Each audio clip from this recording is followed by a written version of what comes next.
Hi, this is Robert Polenic, the owner of Brutal Iron Gym. In today's video, we're going to talk actually about a leg workout. I know I'm standing in front of my supplements, but I thought this might be a good place to start. So we'll get into the leg workout in a second, but I figured I'd share what I drink in my intra-workout drink. So first, just put it with some water. The amount that I use kind of depends on how thirsty I am that day, but usually it's somewhere near the top. Now, the ingredients that I use for intra-workout, I'll put some essential amino acids in.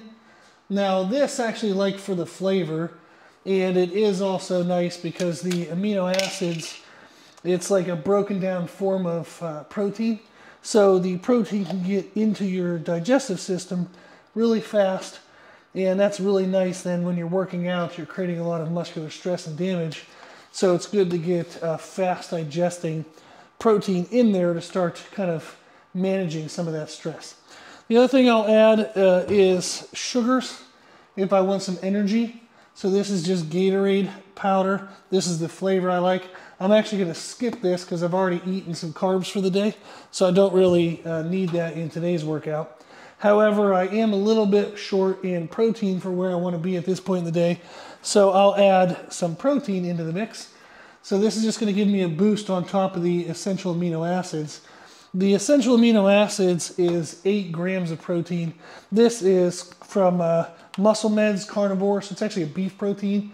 I find this easier to digest than like milk proteins or egg protein. This just does better for my digestion. Now, 1 scoop we're looking at is 23 grams of protein, and that's about what I'd actually like to add to this drink, so that way I catch up a little bit to where I want to be for the day. So I'll put that in, and then what's nice is this is fruit punch, and since it's beef protein, the carnivore protein powder is actually pretty thin, so it doesn't feel kind of heavy or thick when you're drinking it.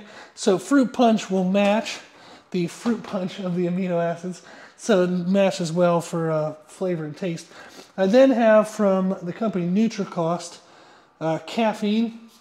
So I'll add this if I have to work out later in the day and I'm feeling a little sluggish and I want to make sure I can get through the workout without kind of like crashing in the midway.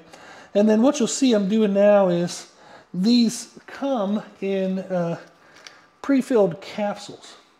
So it's just a little clear capsule. Now you can actually take that apart. So you can see here what I did. I took it apart and actually poured the powder into my container. So this makes it just faster to digest. I don't want that pill floating around, but I also don't want, well, I guess it's easier to manage the rate of digestion. So if I were to put it in the pill, like in this, it'd be gross. You just have this clumpy, sticky pill in there. If I were to consume the pill now and then start to work out and do things, eventually my stomach acid would burn away that pill casing. I would get the release of the caffeine, but I'm kind of going to get that nothing for a bit. Then when it breaks the capsule, it'll release all. So now that I pour it into here, I can kind of sip on it. If I'm good energy-wise, I'll wait a little bit later in my workout to finish it. If I'm kind of feeling sluggish, I'll drink this a little faster to get the caffeine in.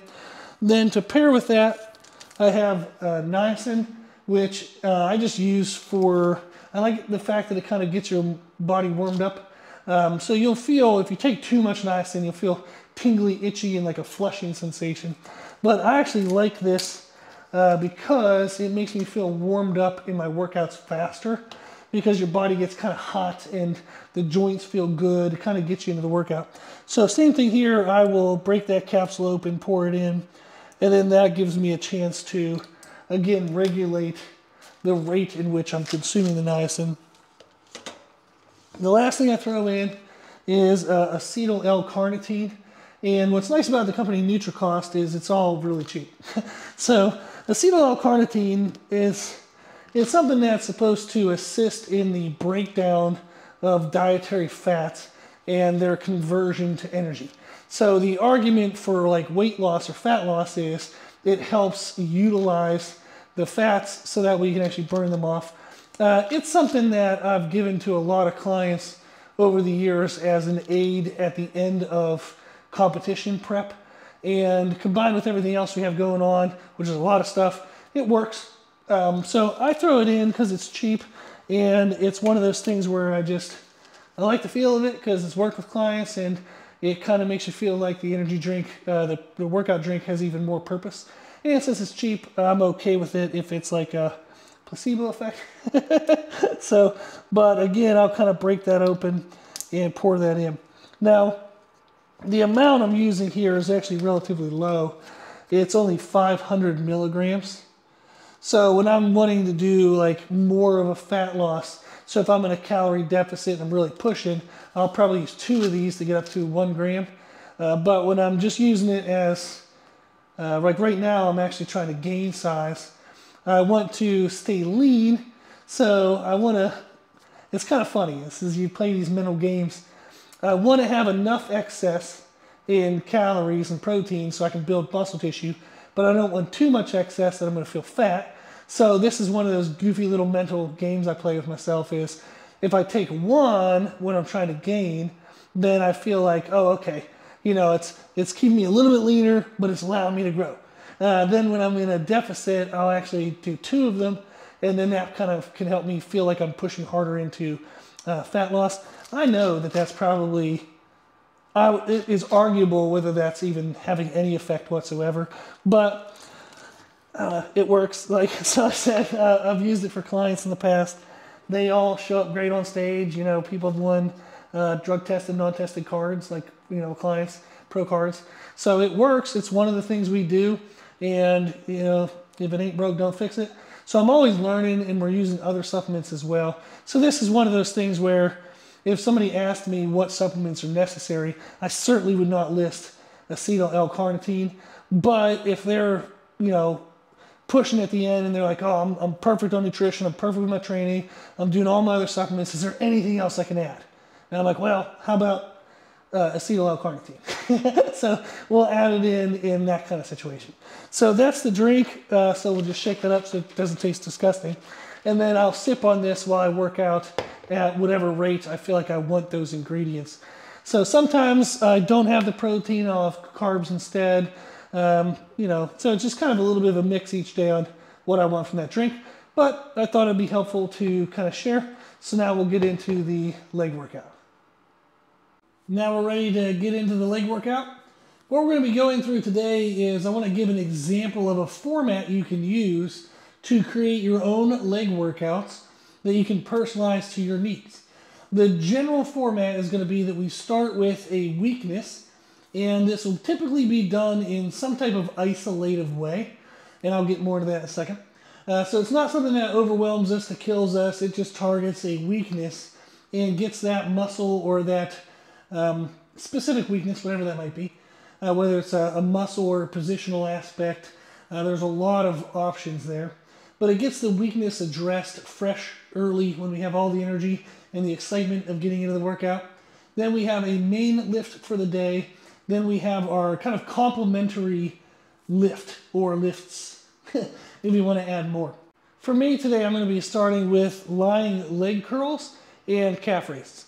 Lying leg curls is one of my favorite ways to start a leg workout because I do want my hamstrings to grow. This will be a great way to kind of pre-damage those muscles, pre-fatigue the hamstrings. So the rest of anything I do throughout the day, throughout the workout, is going to help the hamstrings kind of push them further into fatigue and failure. Even when I have a quad dominant day, which is actually what today is going to be, my hamstrings are still going to be involved in the lifts in some way. So if I pre-damage them, I'm going to get even more damage out of the quad dominant movements into my hamstrings. So I'll get a little more hamstring development out of my quad focused leg workouts. The other aspect I like about this is since it's an isolated movement, it kind of starts with something that's not crazy stressful. You can kind of warm up the joints, get your adrenaline going for the day, which is your aggressiveness and focus. And you can also get your endorphins up and running, which are your natural painkillers. So it's something that is effective, it's intense, but it doesn't destroy me for the rest of the day. So it gets a weakness or something that I want to target and grow started, and it gets kind of everything else started for the day. Now, paired with this, I'm going to be doing the calf raises.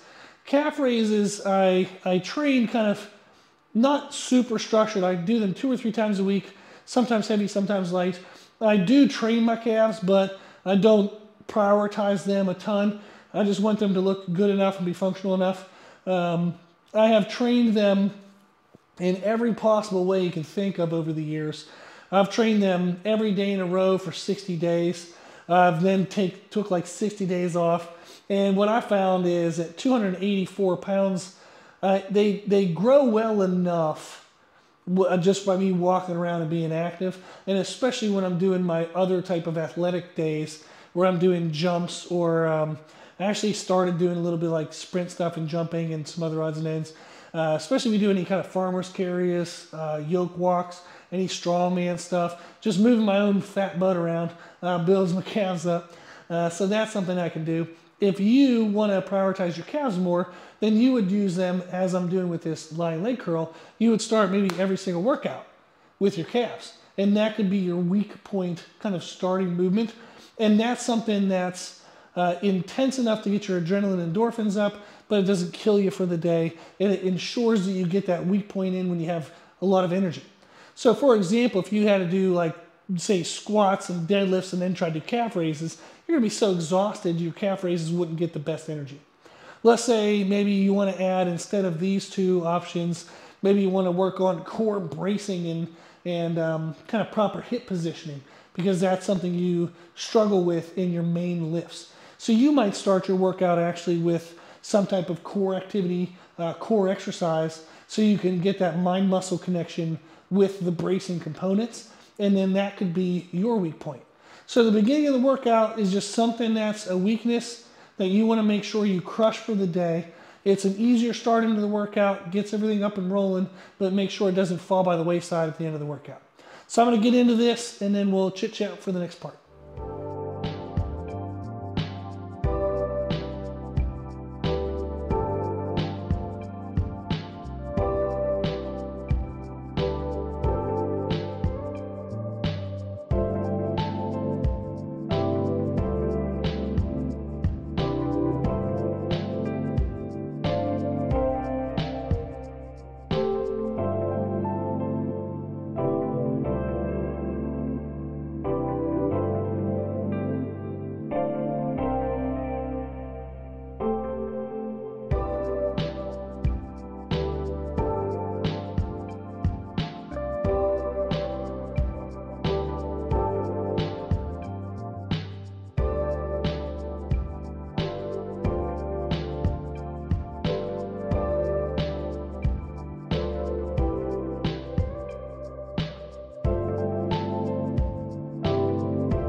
So far I have 3 sets of each in. Got 3 warm-up sets of the lying leg curls. I did like a set of 40, 30 to 40, then in 2 sets of 20. They're starting to get pumped. I think I'm starting to find kind of what I feel like doing for the day. I think I'm going to go ahead and try some heavy sets of 10 to 14.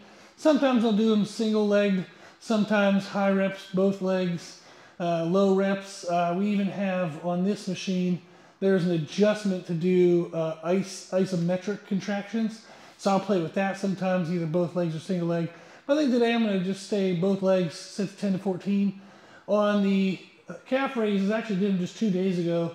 So the couple sets, 3 sets of 10 here was actually a really good challenge. I burned everything up again already, and my feet are actually sore. So from the last workout, because I did the last one heavy. So I think I'm just going to stay this weight, do a couple more sets of 20. So I've done 3 sets of 20 so far. So on the hamstring curls, I'll probably work up 3 total working sets of that 10 to 14 range. On the calf raises, I'll just keep doing sets of 20 for however many sets of hamstring curls I do.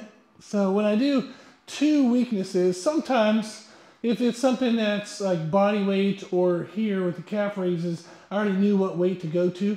I'll often do 3 sets of that while I'm doing the other movement.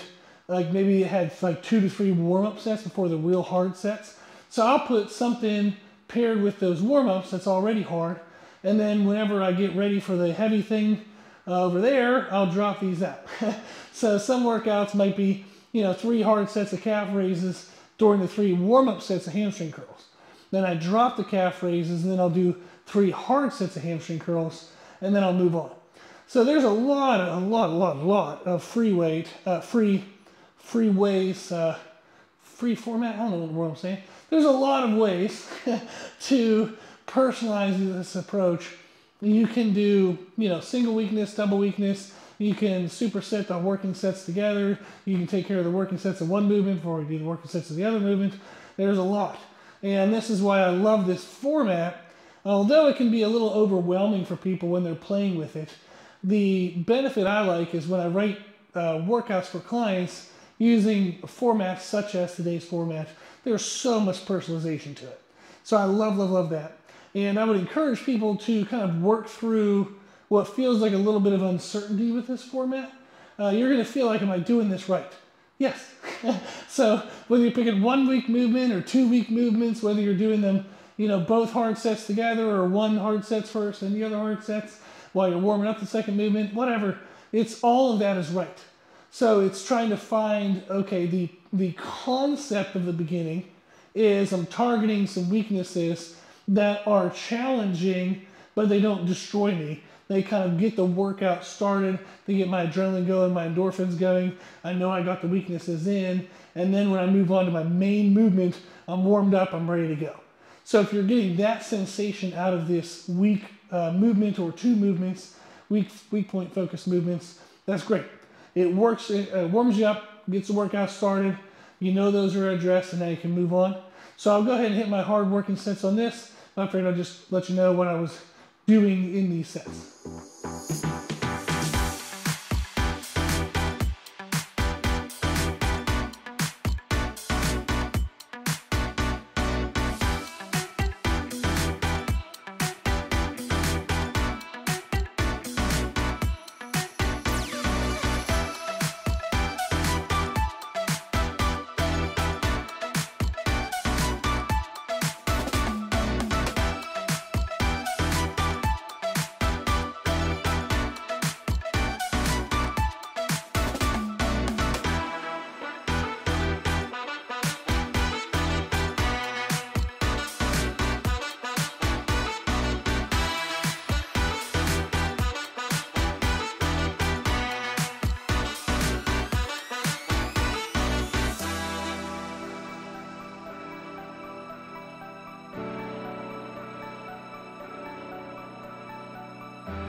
I just finished up the working sets for the hamstring curls and the calves.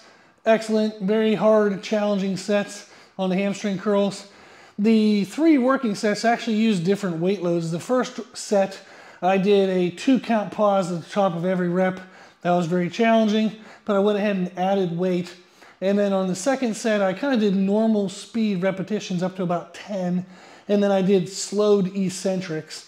And then on the third set, I added even more weight, did the same thing, but definitely got kind of like cheated or used a little bit of body English to get the contractions, but I still kept the eccentric more controlled. The eccentric portion, when the working muscle is extending under weight load, is when we accumulate most of the muscle damage.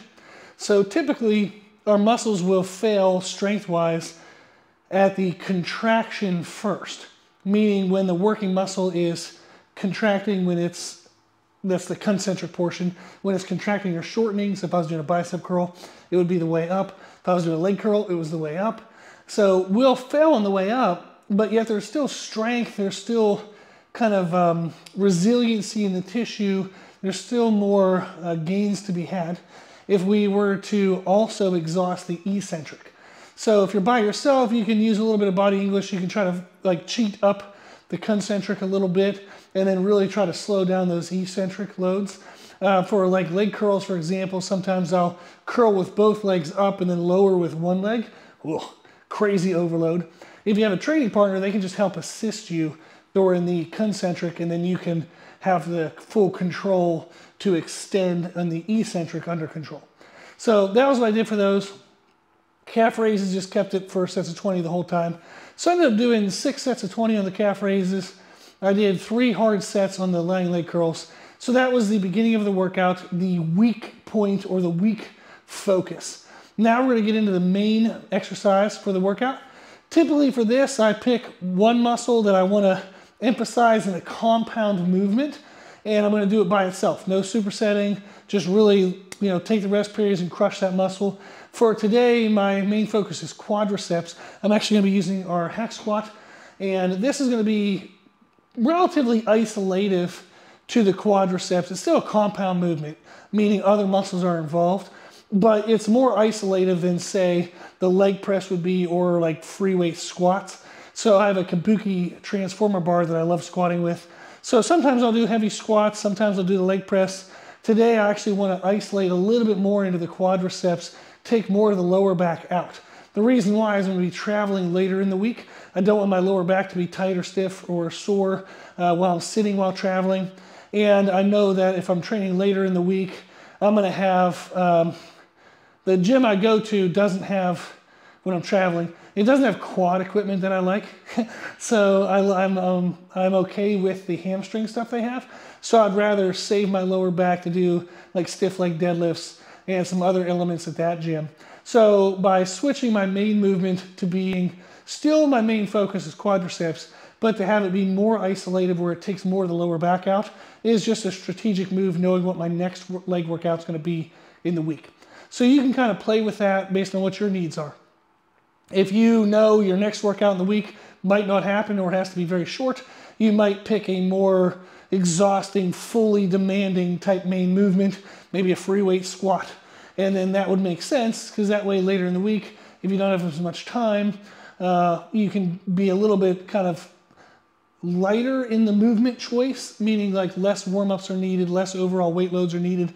So a heavy squat workout, you might need, 4, 5, 6 warm-up sets, then 3 to 5 working sets, takes forever. Whereas if later in the week, okay, I can just kill it with some isolations and some light movements, maybe it's only 2 or 3 warm-up sets for each thing, 3 working sets, and you're in and out faster. So it kind of depends on what you know is happening later in the week as to what you want your main movement to be for like today's workout. But the main focus of the main movement is still pick what you want to annihilate the most this day. What's the big goal for the day? Just destroy it with as much heavy weight and weight load as you can manage. Now, the ways in which we damage tissue or annoy tissue in order to stimulate growth can be categorized loosely into 2 categories. One is sheer force damage, meaning the resistance is so damn heavy, it's actually tearing the fibers apart. The second way is what's called metabolic damage, which is like the pump. You pump up a muscle so bad, it burns so bad that causes a lot of stress within these cells. And then the body responds by making those cells more robust, make them bigger, so they can handle and manage that stress load.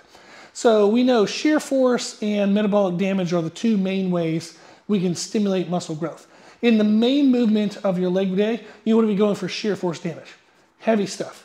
Typically, the time under tension I would aim for is 10 to 20 seconds, maybe up to 10 to 30, but I'd argue that 30 is probably going to be still too light for shear force damage. So 10 to 20 seconds of time under tension. Still controlled, try to minimize momentum. You want the muscles to be doing the work, not momentum. So that way you get the most amount of muscle tissue damage. So you're blending the world of like bodybuilding and strength training. Strength training athletes tend to focus on efficiency of movement and maximal weight load, and they're fine with momentum being involved. As a bodybuilder, we want heavy weight load, but we don't want the momentum. We want to stay under control. So for hack squats, and this will be the same true for leg press, I'm not going to like bounce out of the bottom of the movement. I'm going to stretch into the movement, make sure I'm under control, and then contract out of the bottom. This will be the same true for squats as well. Don't bounce out of the bottom, don't drop to the bottom. Try to stay in control throughout the entire range of motion, so that way you get maximal muscle tissue damage.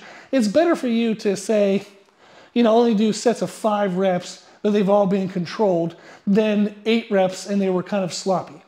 So it's better to do higher quality workload under heavier weight loads in that 10 to 20 second time under tension. So I'm going to be doing that on the hack squat, so I'll get a couple warm-up sets in, then get to the working sets for the day.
I just finished my last warm-up set, so I figured I'd check in.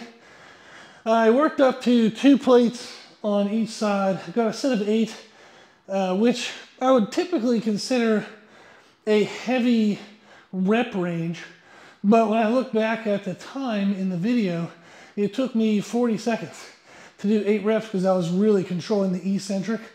Now, part of that is I have some old quad injuries from back in my early 20s, and I didn't know what I was doing as well. So bummer, but I'm always cautious of those. I did those before I ever got into like powerlifting, and I was still able to squat and deadlift really good numbers. So it's something that I've been mindful of, and due to being mindful of, I've been able to protect. But in a case like today, these are kind of the fun, nuancy things that I like making these videos for, is this is heavy to me. So 8 reps, typically very heavy. Since it is so heavy, and since I'm trying to protect myself, I'm moving slower, and that meant that set took 40 seconds. I just got done last time I was talking saying that if we're aiming for sheer force damage, we kind of want 10 to 20 seconds, maybe up to 30.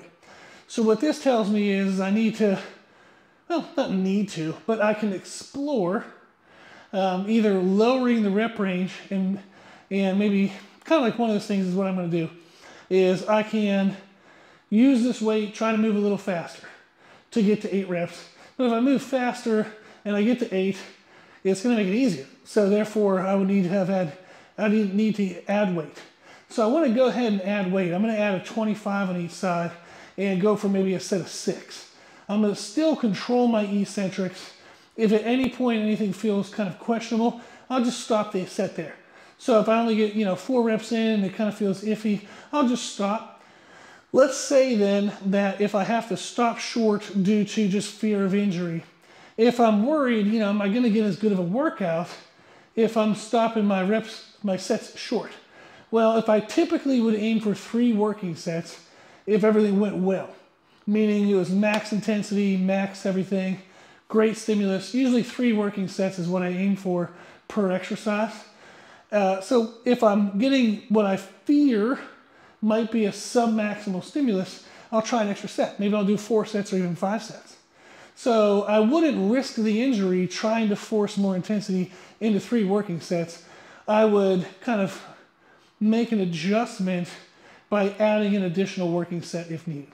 So I'm gonna go ahead and add a little bit of weight, drop down to maybe 6 reps. I'm gonna look at my video and see like how long did that take me. And since this does have like an isolated nature into those old tissue injuries, I'm going to be on the cautious side. So if I have to stop the sets around 30 seconds, that's fine. Maybe I'll add an extra set. What's interesting though is the hack squat is very isolated to those issues, whereas in the leg press I don't worry about it as much, and in squats I don't worry about it as much. So it's not as limiting. So this is more so situational dependent and exercise dependent. But I thought it'd be great to cover is if we're aiming for sheer force, meaning we want 10 to 20, maybe 10 to 30 seconds of heavy, aggressive, hard time under tension, but you're fearful of injury. Well, go up to the 30 seconds, maybe even 40 seconds, and just add a 4th or a 5th working set. That way you can always stay safe. It's always more important to stay safe, but you can still get a really good stimulus from that movement by getting those extra working sets.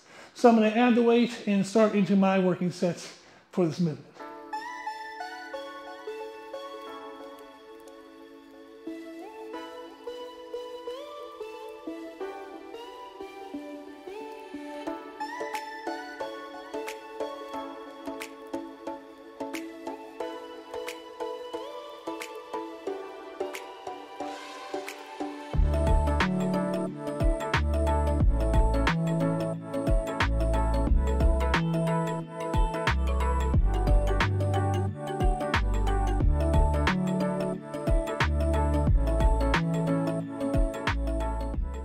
That adjustment worked well. I was able to drop down to 6 reps. I got 3 hard sets in. I feel like that was pretty good. So it was around 30-ish seconds per set.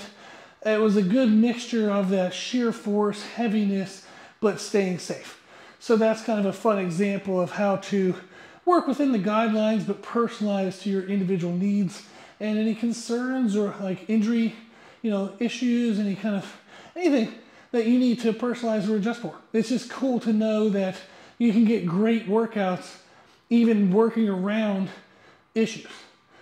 So now the next thing we have is our secondary kind of movement, complementary movement. So in our workout we did the weak points first, which for me were hamstrings and calves. My main focus was quadriceps, so I crushed that there, that was good. Now that was only 3 hard sets of quadriceps. So I still want more quadricep work. My secondary lift or my complementary lift then is going to include quadriceps, but since they're already fatigued, I want to bring in some other muscles to try to help them push the quads further into failure. So I'm going to go ahead and use our leg press. I'm going to do I think I might play around with a single leg, or I might do both legs together at a low stance, so I'll warm up and see which one feels better. But that's the idea of the last section of the workout, is a complementary movement. Let's say that you're training your legs and you don't want to split between quadriceps and hamstrings. If your main movement is a quadricep, you do a more hamstring focused secondary thing, or vice versa. The idea of the format is you address your weaknesses, you hit your main point, and then you use the last movement of the workout to kind of fill in the gaps. Was there anything that isn't addressed between the weak points in the main movement? For example, in today's weak points, I did both legs together, so a bilateral movement. Then in the hack squat, it's bilateral. So maybe I want to do a unilateral element in my last movement, so that would be great for the single leg press. or Bulgarian split squats. Maybe I want to get out of kind of a forward-backward plane of motion. Maybe I want to include some side planes of motion. So I can do side lunges, I can do variations of like step-ups. There are things you can do in that way. You can do sled work. If you can do like side lunge with sleds, there's about 4 billion options depending on how purely you want to be into bodybuilding versus building in some athleticism. So there's a lot of personalization to this, but that's the general format: is weak points first, main lift second, and then a complementary exercise as a third thing. So what that kind of means is make sure you stay on point with that third thing. I don't want to do bicep curls at the end of this because it would leave me with an incomplete leg workout. I won't have enough sets in, and it would be definitely incomplete on a bicep curl. So I want to make sure that when I add my third movement, that it addresses something unique or different, but still complementary to the day. So that would be addressing unilateral versus bilateral, different planes of motion. Maybe you want to build some explosiveness, so you do box jumps or jumping drills. It just really is fun to play around with the formatting so you can personalize and blend in whatever options you want. Now today's workout was leg curls, calf raises, hack squat, and then probably some variation of a leg press.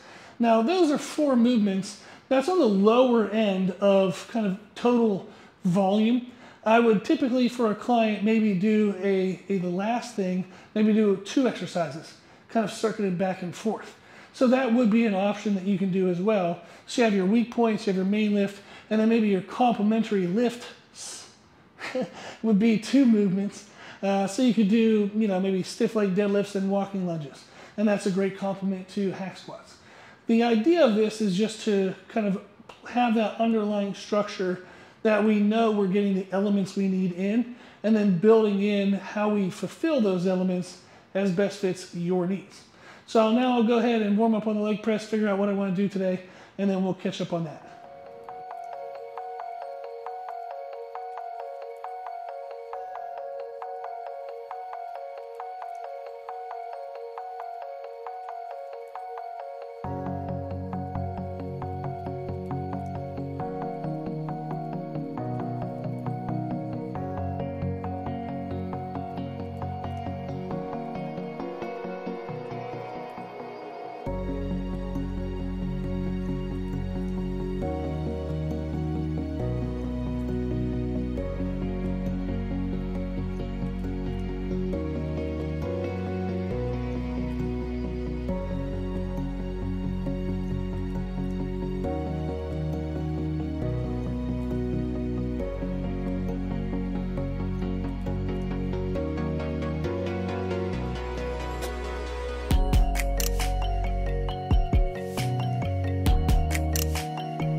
You can see in the videos I found a variation I like, so it's a little bit of a wider stance than I would squat with, so just a smidge wider.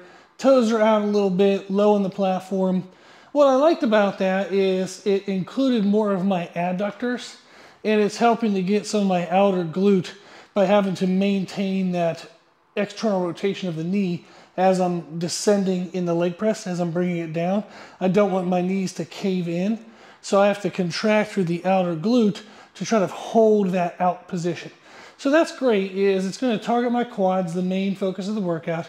It's going to bring in the adductors, bring in a little bit of glute, and that's a nice complement to the hack squats. So that's why it's a secondary kind of complementary movement. So I'll go ahead and on this one, what I want to do is just some cluster sets. I decided, like, as I got heavier, this will be a good weight if I were going to do a nice, slow, controlled 10 reps. What I'm choosing to do is to, once I get in the machine, stay in the machine, and see if I can get to somewhere between 30 to 50 total repetitions without having to come back out. That's going to use a lot of rest pause, and it's going to be miserable, but what I like about that is it's a great counter stimulus to the heaviness of the sheer force work that I did in the hack squat. So this is on the other end of the spectrum. This is that metabolic damage component of how to get our muscles to grow. So we said it's sheer force and then metabolic damage. This will be the metabolic damage. This is a great representation of not necessarily the weight being the driving force of the growth stimulus, but more so the overwhelming miserableness into the tissues. You definitely need enough weight that the time under tension doesn't get too extended. So for a metabolic damage, we're usually looking somewhere between 30 to 60 seconds. I've done sets over 60 and it's really good for leg pump, but I wouldn't do that on a regular basis. So somewhere in 30 to 60 seconds. Now with cluster sets, I'm going to be way over 60 seconds in the machine, but I'll be interested to see afterwards if I break down the time under tension of each little individual effort. It'll probably be somewhere between 60 to 90 seconds. So it'll be in the upper end of that, but it won't be as long of time under tension as what it looks like in the video. We wouldn't count when I'm resting and my legs will not be locked out when I'm resting, but they'll just kind of be almost extended and the weight's more so pushing through the joints. So I wouldn't count that because that's not the muscles holding the weight load. So I'm only going to count the time under tension is when the muscles are responsible for the position of the weight. So that's what I'll finish with on this. Is going to be one just horrible effort, 30 to 50 reps. We'll see.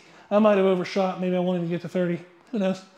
So I would rather fall short of that goal than go to 50 and realize it was too easy than have to question whether I want to do another set with heavier weight or not. So I'd rather have it be a little heavy because I know if I'm going to be near the 60-second mark, I have room to be under that and still be within the growth stimulus, but I don't have any room over that. So I don't want to shoot too light. If I had to err on being too light or too heavy, I'd rather err on the side of being too heavy with a metabolic damage exercise. Okay, enough of me yapping. We'll get into work and then we'll close the video out.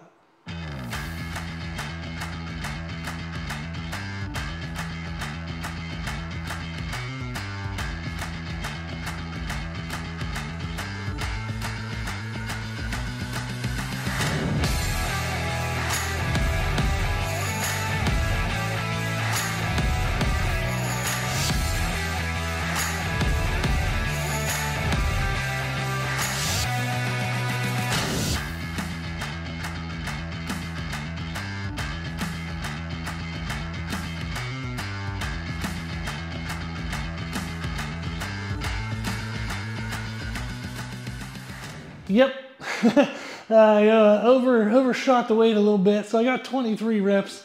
That was plenty. That was plenty of annoyance and stress into the tissue. So today, just for a little, kind of insight, today's Tuesday. I'm likely going to be training my legs again on Friday. So today's volume is representative of knowing I'm going to be training my legs one more time in the week. If you were doing today's workout as the only leg day, you would want to do additional working sets. So maybe for this, you would have done 3 working sets rather than a cluster set, and you likely would have paired this with another movement. So in the format, we have the weak movement that we start with, like a weak point. Then we do the main exercise of the day, and then the complementary lift or lifts. So if this was the only leg workout, I'd recommend doing 2 weak points like I did, leg curl and calf raise. So just pick 2 things you want to work on, do them in isolative movements, at least 3 hard working sets. Do your main movement somewhere between 3 to 5 working sets, and then pick 2 complementary movements for 3 sets each. So that would give you 11, 14, 15, somewhere between 14 to 20. And that fits the number of working sets that we would want in a week of volume. So the current recommendations, according to research and science and what people actually see in the gym, is to train muscles twice a week if you can. And then your total training volume, your working set volume, should be between 10 to 20 working sets. There's going to be people who excel outside of that range, high end, low end, everything in between, but this is kind of like a ballpark idea of where to start with, and then you would personalize and kind of figure it out on your own. So for today, I got 6 working sets on calves, but I won't count that as a leg workout. When I think of leg workout, I more so think of my thighs. So I got 3 working sets on the hamstrings, I got 3 on the hack squat and then 1 awfulness right here. So we'll count this as the equivalent of, say, 2 working sets. So I would have got 3, 3, and 2, that's 8. I'm gonna get another workout later in the week. That's gonna push me up in between that 10 to 20 total working set range. So that's the idea of today's format, is weak point exercise or 2, main movement, and then complementary exercise or 2. And that's a great way to structure your workouts. Typically, we want the main movement to be sheer force damage, which we said is somewhere between 10 to 30 seconds. Then the weak point stuff and the accessory stuff, the secondary stuff, can be anywhere like 20 to 60 seconds, but we're gonna aim for maybe a blend of sheer force and metabolic damage, but typically one of those movements is definitely gonna be metabolic damage. If I think of the ratio, typically I have clients and in my own training do about 1 to 2.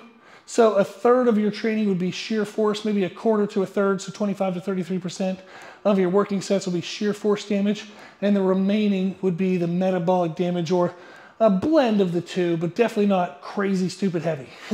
So if you do that too often, you can run into connective tissue issues. You can also just run into CNS fatigue, and then overall just body annihilation.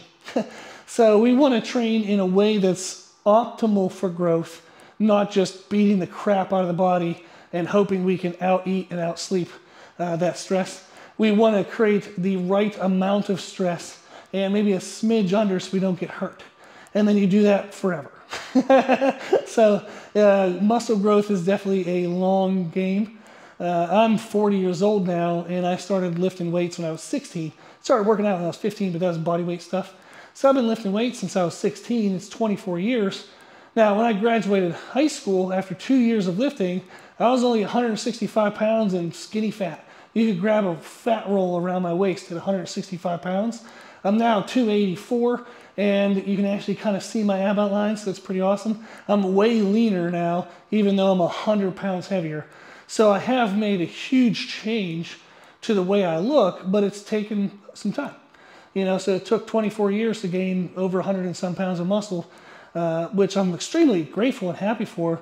But just to give you some perspective, that it will often take years, maybe 2, 3, 4, for you to really see some amazing gains. Sometimes social media and what's portrayed in the world will look like it comes a little faster. But I hope you get as fast as you can. And in order to get as fast as you can, we have to pay attention to calories, protein, timing of our calories and protein, and then having great workouts with the right amount of workload and intensity. So hopefully today's video helped. If you have any questions, if you need anything, you can go to our website, www.brutalirongym.com, and you can send us a message from the homepage there. And then also on our website, you can see our daily podcast.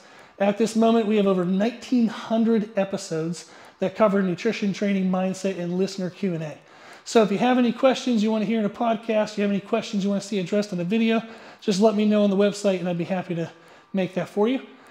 I do hope today's video helped, and thank you for watching.